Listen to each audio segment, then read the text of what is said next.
While the crowd saw Zacchaeus as this tremendous sinner that he was not even allowed to step into the temple, to come into the worship services, to come within the area of those that felt they are followers of the living God, God saw Zacchaeus the opposite, as pure and innocent.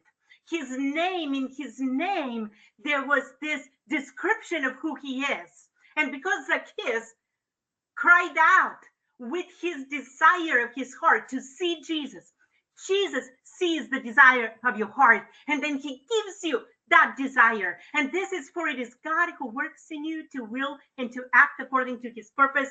Philippians 2:13 says, and Zacchaeus was stirred by God to see Jesus. And as their gaze is locked, as Zacchaeus gazed on Jesus, and as Jesus saw Zacchaeus, Zacchaeus knew that in Jesus' gaze, he saw himself as pure and innocent.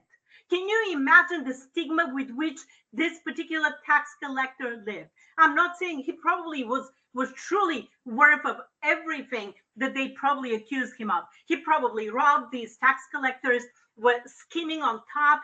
After they collected the taxes, they pocketed a lot for themselves, and it says that he was wealthy.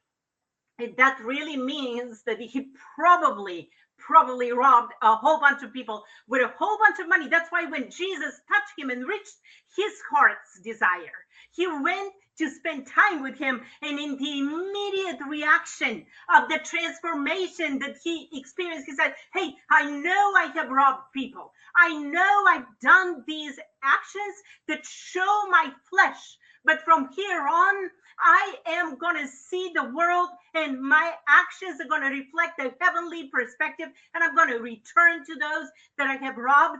But in that intersection between when Jesus sees the person and the person sees Jesus, there is this amazing, miraculous interaction that happens that is a signpost